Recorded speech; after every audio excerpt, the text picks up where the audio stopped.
Now, a different approach to object recognition is rather than imagining that we match point by point the incoming sensory stimulation and the objects we infer from them through templates that we have stored in our mind, is that rather we extract features from the incoming stimulations and we recognize objects by the specific conjunction of features that we're noticing. And see, this idea might allow us to overcome things such as different views of the same exemplar.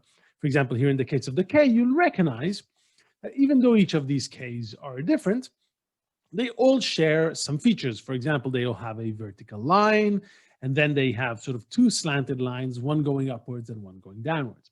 And then it doesn't matter if you make them sort of this way or sort of this way, or if there's a little kind of curviness to them.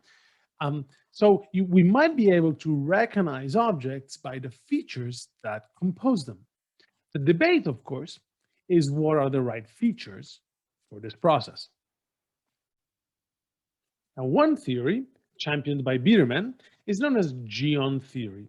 The idea is that every object in the world can be decomposed in a small set of so-called GEONs, or basic elements, where GEONs stands for geometric ions. So the idea is that these GEONs are, in a sense, the atoms of everything. And you can take any object out there and you can decompose it in its constituent GEONs. And these are more or less in the order of 30 or so. And they're fairly basic three-dimensional shapes, cylinders, cones, that sort of thing, as you see in the example here. And then every object in the world can be recognized because it is composed of a set of GEONs, as in these examples.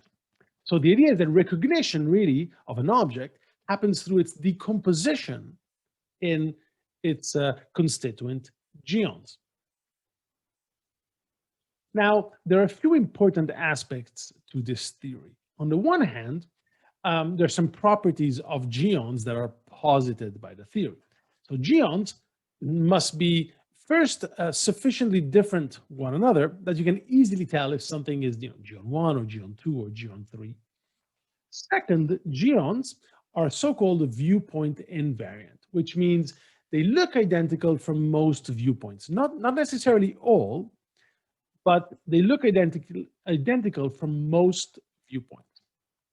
And finally, they're also robust to noise, often referred to as stability of GEONs. And the idea is that even if parts of the GEON are missing, they're so basic, these elements, that you can always recognize a GEON, even if it is slightly occluded. Now, so on the one hand, there are some properties of the GEONs that are key. On the other hand, GEONs by themselves are not sufficient to fully characterize objects. You also need to have some kind of structural descriptions of how GEONs must compose together to make an object in order for you to recognize it. Let me give you an example. Say that you saw these two objects. See, they're both made of the same two GEONs, GEON 2 and GEON 4. So just by knowing that an object is made of GEON 2 and GEON 4 is not enough for you to recognize it as a bucket or a mug. You also need to know what's the structural description, what's the structural relationship between the two GEONs. So in the case of the bucket on the left, this would be a case of GEON 4 on top of GEON 2. In the case of the mug, not only you have those same two GEONs, but the structural description is different. It'd be GEON 4 to the side of GEON 2. And the idea is that you take an object, you decompose it in its constituent GEONs, and then also you note how they're arranged together. And on the basis of this, you can recognize an object for what it is. So two examples with respect to this theory.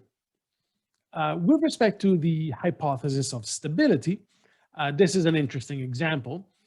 If you look at the picture on the left, it's kind of hard to tell what is the identity of the object hidden behind this sort of partial black screen. Now, if you were to take the exact same object and you were to give it exactly as much exposure, meaning the amount of white that you see, the amount of the amount of the object rather that you see through the black screen is the same. But if you place the see-through bits such that you can fully see the geons, it becomes much easier to recognize. Even though you're seeing the same extent of the object as in the first picture, because the see-through bits here allow you to recognize fully the geons, for example, this geon up here, this geon right here, this geon here, you can tell that, oh, that's a pocket light. And so again, the contention is that even if you don't fully see this geon here, for example, you understand that this is geon number 2. And so from this point of view, this is what Biedermann meant when he said that geons tend to be stable. Now, the second aspect that is interesting about geons is the fact that they're viewpoint invariant. And so Biedermann did a very interesting experiment to try to get at whether indeed this is the case. And so he created a very clever experiment where he was showing images of objects. Sometimes these objects would appear rotated. And what he asked participants to do is to look at each object as soon as it's shown on screen, to speak as quickly and as accurately as possible the name of the object. The key ingredient to this experiment is the so-called priming methodology. The idea that if I were to show you the same object twice, your neural system, your mind is primed for that object. So you should be faster to naming that object if I show it back to back 2 times. Let me give you an example of what this experiment might look like if you were the participant. So you're sitting in front of a screen, and I'd present to you a novel object, this desk lamp. Then there'd be a little sort of brief screen separating the next object. And then I'll show you the next object, and there are 3 possible conditions. On the next screen, I could show you the exact same object in exactly the same viewpoint. And this is known as the same condition. So you're seeing the exact same thing with exact same object identity, same view. Or I can show you the same object, but different view. Right? So in this case, the object is rotated. And see, the idea is that the question is, are you faster when you see this compared to when you see an object for the first time? The idea is that if I show you the exact same image twice, you definitely should be faster because of priming. But see, priming in this case can happen for a number of reasons. It could just be that the lines, the rods and cones in your retina have been primed to see these exact lines. So of course you're faster at naming this object the second time. Of course, it could also be due to the geons, because the same geons would be primed in this image as in this image. But we can tell if it's the geons or simply, specific lines that are hitting the specific rods and cones that are active, or lines in your visual cortex, et cetera, et cetera. And that's why Biedermann also had a rotated condition. Because see, if you rotate the image, the only thing that is stable between the first image and the second one is the geons that make up the object. If there is priming in the second case, it cannot just be due to the fact that you're activating the same rods and cones in your retina, or the same line detectors in early visual cortex. If there's any priming, it has to be because it's the same geons that are being called up in order to recognize this object. So the question is, if you see an object rotated, are you any faster at recognizing it the second time around compared to when you see an object in exactly the same viewpoint? And then there was a third condition, which was simply a different condition, where you were just shown a different object.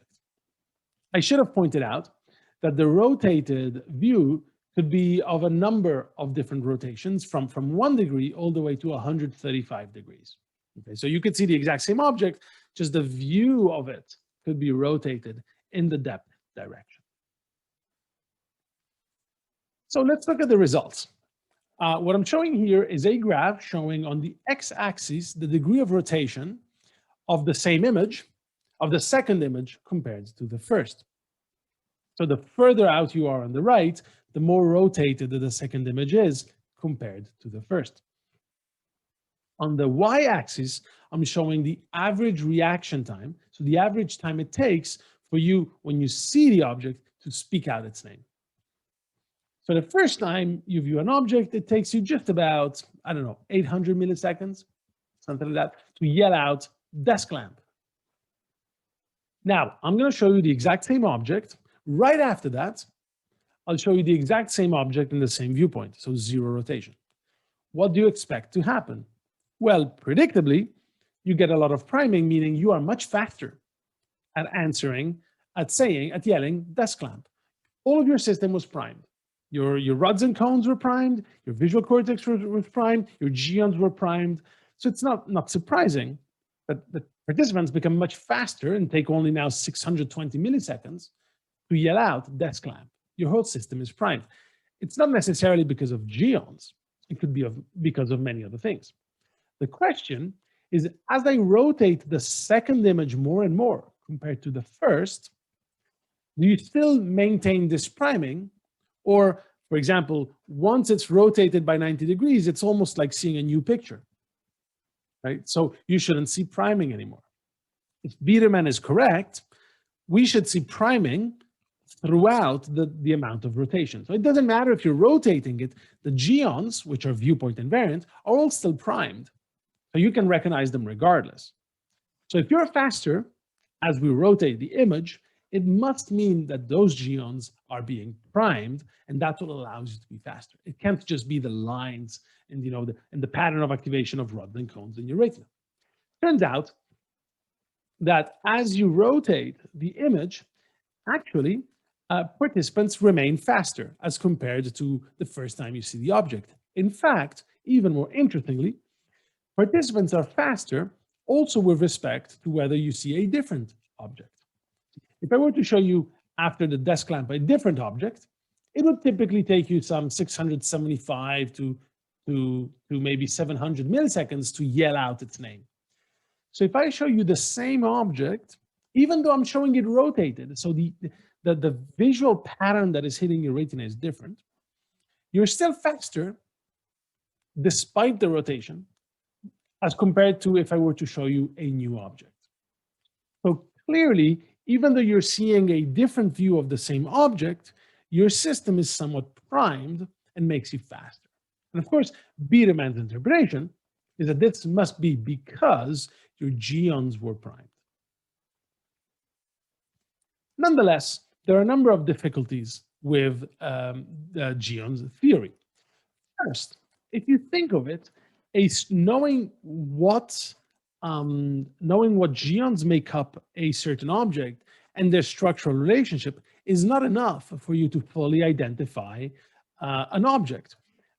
You also need metric information. You need to know how long each GEON is or how wide. For example, in this little drawing, which comes from a criticism of GEON theory by Edelman in 1997, you might appreciate how if you decompose a cow and a giraffe in their respective component GEONs, you'd probably come up with very similar GEONs. The main difference would be that the neck GEON would be much, much longer in the giraffe than in the cow. GEON theory does not incorporate this assumption. So the question would be, how could you tell apart a giraffe from a cow? Second, sometimes it's actually pretty difficult to extract GEONs from a real image. So if you take this image here of this, I guess, ice cream cart, it's not that obvious how you can extract from it its component GEONs. And here there's a rendering of Edelman of what these might look like using the available GEONs, but it's not that obvious.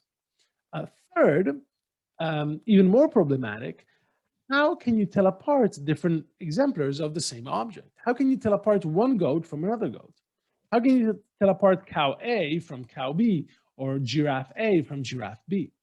Right? It's difficult. They would have the exact same geons and exact same relationship of geons. So there has to be something else that has to be able to encode some difference that can tell apart goat A from goat B. And finally, honestly, for many realistic objects, it's fairly difficult to derive both the geons and a structural description. Take the case of a shoe. It's pretty difficult to derive what geon, being particularly a hollow type object, what geons make it up, and what's the exact structural relationship of the geons one another.